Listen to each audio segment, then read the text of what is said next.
Welcome, everyone, to Pillars of the Community. I'm Harry Gottlieb, your host, and we're here celebrating individuals, organizations, institutions, and businesses that support and benefit our community. Today, we have a very special guest who is the pastor of Coral Gables Congregational Church. And they have so many wonderful activities that even if you don't want to go to church, you can still go there for book signing events with Books and Books that has a lot of wonderful authors there. And they also have some wonderful events, musical events. And also they have you can have a religious experience. You can have it all. But to begin with, I'd like to read the introduction that Mitch Kaplan from Books and Books gave to Pastor Laurie a few weeks ago when she was interviewing an author at Books and Books regarding his book on ethics. And I'm quoting Mitch Kaplan. "I've had the privilege of knowing Pastor Laurie Hafner for many years, and I've long admired the extraordinary way she lives her convictions, whether she's championing interfaith dialogue, defending reproductive freedom on religious grounds, standing up for LGBTQ rights, resisting book bans, or mounting food drives to feed thousands of our neighbors. She reminds us that ethics is not an abstract philosophy. It is something we practice in public and in private, in moments of courage and in the ordinary decisions we make every day." That is quite an introduction. And we were all blown away when Mitch gave that a couple of weeks ago. And I asked him if he would be so kind as to let me say the same thing today when I introduce Pastor Laurie. So Pastor Laurie, welcome. Tell us a little bit about yourself. Thank you, Harry. Well, Mitch is a very special friend, and what a gift to our community is his leadership and his wonderful book place. It is such a haven, I think, in these days and times. But as you introduced me, I'm Laurie Hafner. I was born and raised in Indiana, in rural Indiana, as a matter of fact, and how I found my way to Coral Gables into the Miami area is fascinating. Was not on my bingo card, but here I am after 20 years. But I spent a lot of time in Cleveland, Ohio for 28 years where I served a congregation and was part of an urban redevelopment there and loved being a part of the city of Cleveland. But then it was during a January season that Coral Gables Congregational, and we add on that United Church of Christ, which is part of our name, invited me to think about becoming their senior pastor. And I was like, no, I'm fine. But then it was January and they said, well, we'll just bring you down. And you can imagine going from the gray and cold of Cleveland, Ohio to beautiful Coral Gables. And I was like, let's talk. And so that was over 20 years ago. And I've loved being here since then. How did they make the connection? How do they know you? Well, somehow, and they're looking for a pastor in our denomination.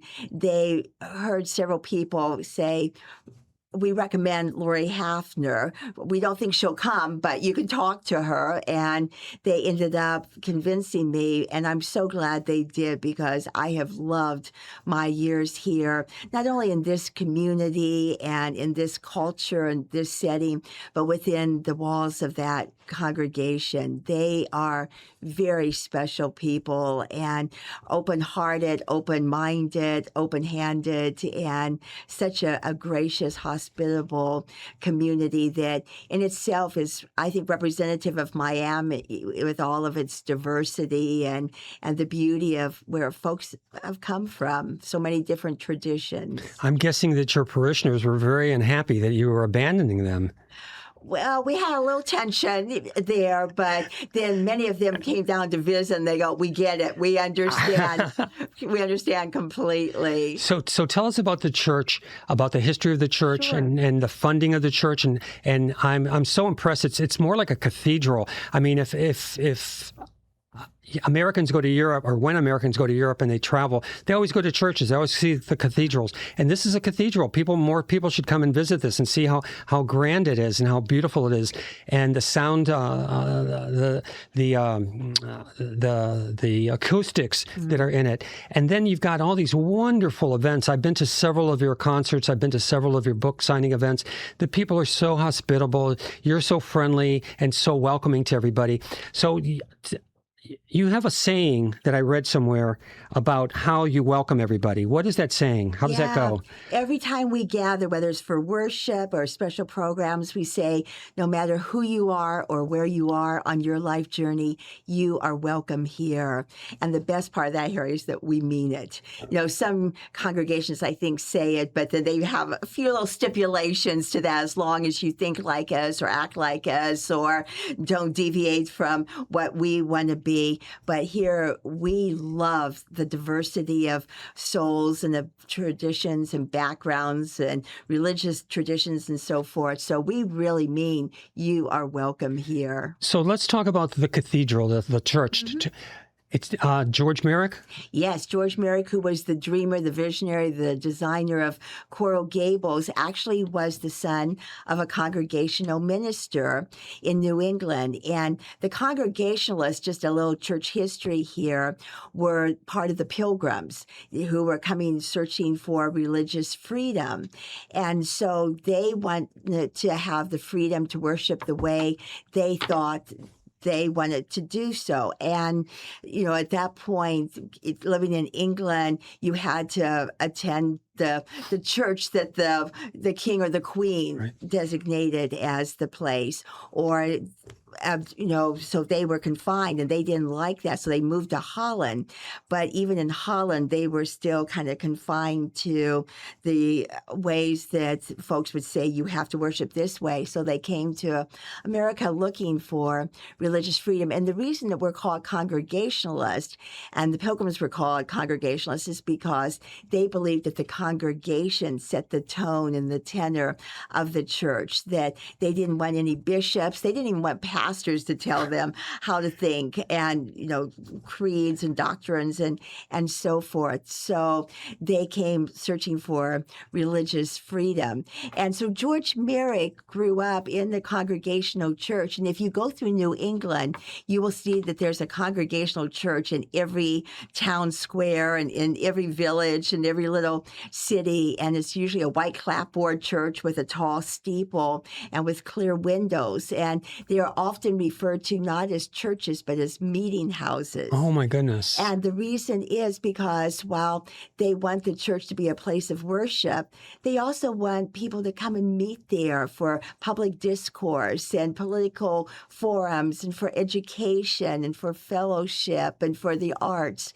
And so George Merrick brought that vision of the church and that meeting house to Coral Gables Congregational. So we were the first public building in Coral Gables. So the earliest vestiges of government and the library and the kindergartens and so forth in the city took place. Even started at the church, and we held their earliest graduation ceremony. So we've always been this church of the open door and the open mind and the open heart. So he provided George Merrick provided the property. Did he build the building as well? He did, absolutely. But poor George, and we all kind of, poor George. He hit the Depression and the hurricane. Remember, there was a big hurricane, what was it, like 1924 or so. And so folks lost a lot of money and income and so forth. They stopped buying property. So he ended up kind of being scooched out of town and became Postmaster General of the Keys or something. I think he did come back triumphantly at the end of his life. But the church was already built at that time? But the church was already built, and folks hung in there and stood the test of time. And the architect was Keno and Elliott? That's right. And his dream was, just as Gables' dream was for him, was to have this international flavor. Right. So we have like Cuban tile on our roof, and our tower is a replica of the tower of the Cathedral of Seville, Spain. And you'll see that we have dark pecky wood and Belgium glass as our window. So he just wanted that international flavor to be part of the church the same way that he wanted it to be part of Coral Gables. Tell us about how it's funded. Sure. It's funded primarily by our members. They are a generous group, and while we don't have any expectations of what people give, that's between them and God and what they are able to contribute. Our folks give. Some people make pledges yearly. Some people give annually. Some people give weekly as part of their offering and so forth. We were given an incredible gift many years ago by a man named Colonel Havikhorst, who actually was the dreamer of delivery by airplane, and he was airmail, and he was kind of the forerunner of UPS. And so he gave some of his stock to the church right before he died, and it went public. So we also have a wonderful legacy gift that we don't use all of it because churches can run into some tough times, but we use some of the money that comes off of that investment as well, because we have a lot going on here, as you have seen. We're a busy place. And you just had your 100th anniversary, I believe? We had our 100th anniversary of the congregation in 2023 because the congregation began 2 years before our building. And then in 2025, just a year ago, we celebrate the 100th anniversary of our beautiful historic building. And did you receive money, federal money for historic preservation or anything like that? Oh, how I wish. We have...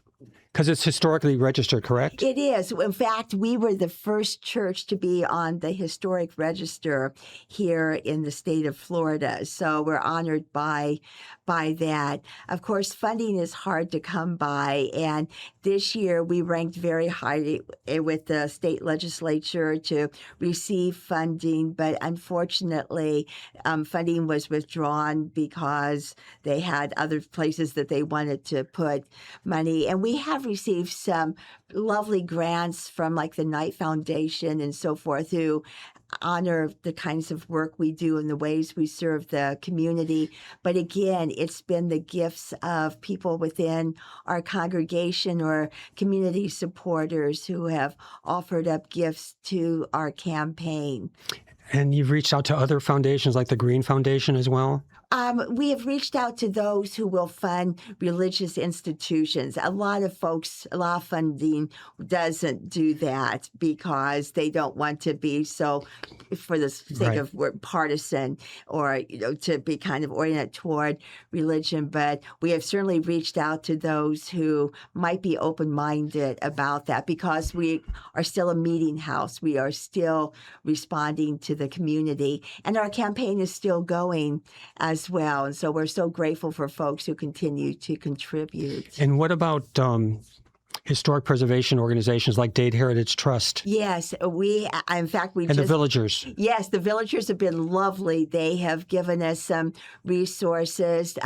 Dade, we have also put out a grant request from, and they have been very kind. So we're hoping for the best, and we're getting there. It's a $1 million campaign, and we have reached the $1 million. But sadly, as most things with the economy and inflation, prices have gone up, so we are still searching for some more resources, primarily to get the roof fixed because, around here in Florida, damage to the roof just means the building suffers. And then we just have other dreams for our building as well. So we've had the Villagers here, and we've had Christina Roop from Dade Heritage Trust. Yes. So we know them and we love them, and we're glad that they're here. Love them and they're too. Very supportive. What about Richard Hazelbottle? Yes, in fact, fact, he is our consultant for the work that we're doing. And We're a fan of his. He's an architect that specializes in historic preservation. Yes, and he has been so wonderful and so generous to us with his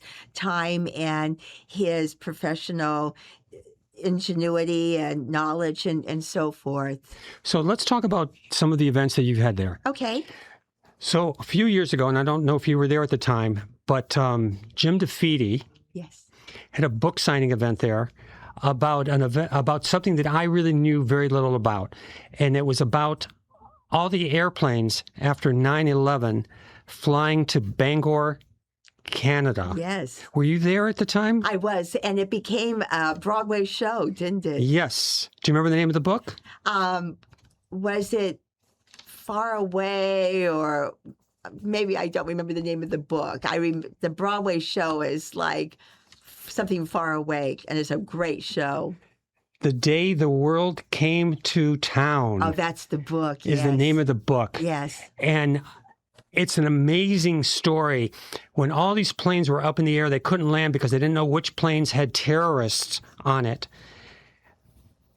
They routed all the planes into Canada, into Bangor, Canada, which I didn't even know there was a thing called Bangor. I've heard of Bangor, Maine, but I didn't know about Bangor. And it's apparently a relatively small town with a large landing strip, because the landing strip, according to what I read, or what I remember, is that in case the space shuttle needed a place to land, because it wasn't going to go up in orbit, the landing strip was long enough to take care of this.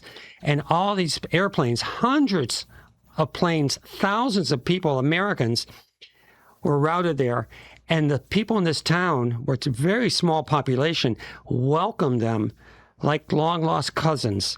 It was just an amazing story. So that was one of the first book events that I went there. It really made a lot of difference to me. I love that story, too, because it talks so much about hospitality and graciousness and what those folks did. They opened up their homes and brought in these strangers and provided them with food and shelter. It's a beautiful story. So the last author that was there was Kathryn Stockett. Yes. And she was wonderful. Tell us a little bit about who she is and her books. Kathryn Stockett was the author of The Help, which became a very well-known film and I think received all kinds of awards and so forth. And following the writing of that, she had a little hit from that book, people wondering why she could talk so much about such Southern living and the Black community and so forth. So she took some time to reflect.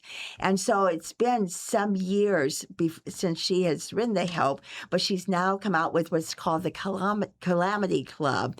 And it is a wonderful book and just talks about the South, but it also talks about the empowerment of women who had to figure out a way to make money and to etch out a life together and to support and care for each other. And this cast of characters comes together and figures it out. And it's a delightful book. And it's going to be a film as well. For sure. Yes. For sure. So I've seen you interview these individuals, and your interviewing skills are unbelievable. And especially when you interview an author, you read the book thoroughly. You have notes on every page. You ask very important questions, very pertinent questions. Excuse me, I'm choking up here. And it was just a pleasure to watch you interview these people. And it's inspiring to people like me to want to be there and to want to read their books. So I want to thank you very much. Thank you. So before we end up closing, I want to talk about the concerts that you've had. So to the best of my knowledge, you've had at least 3, and you call them the Gospel According to da-da-da. And the first one I went to was the Gospel According to Jimmy Buffett. And there was all this music of Jimmy Buffett, but live musicians, live choral group.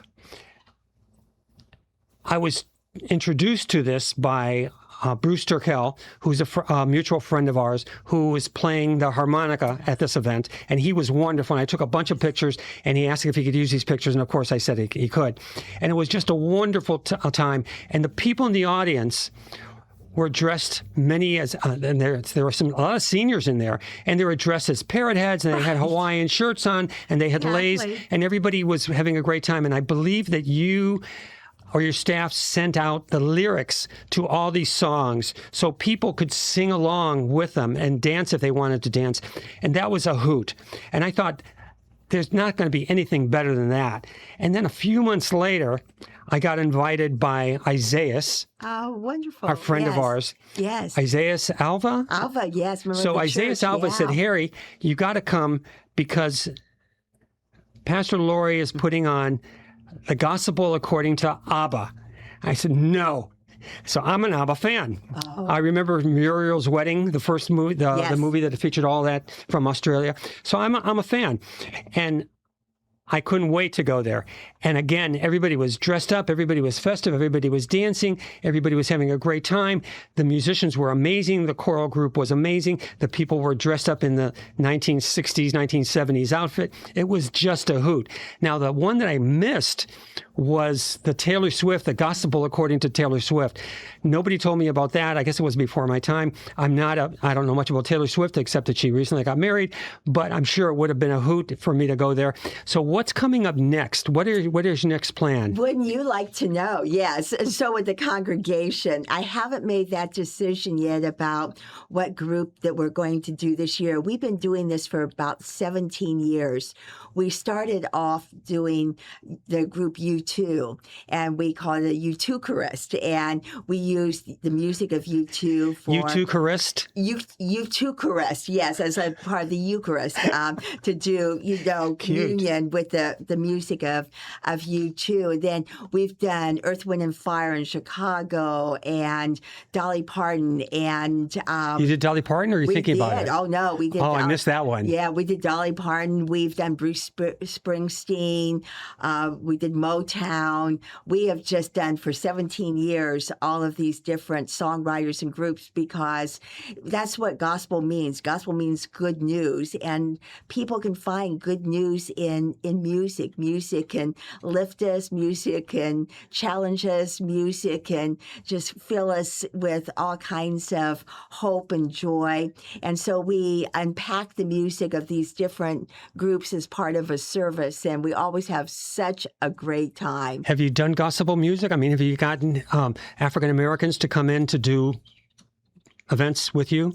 Well, we certainly have, as part of our congregation, African Americans, and we have folks from everywhere and every tradition and culture and background. So if you just come for our Sunday choir, you'll see we do gospel music, we do world music, we do music in Spanish, and yes, we're a very, what I would say, diverse congregation. So if I may make a suggestion.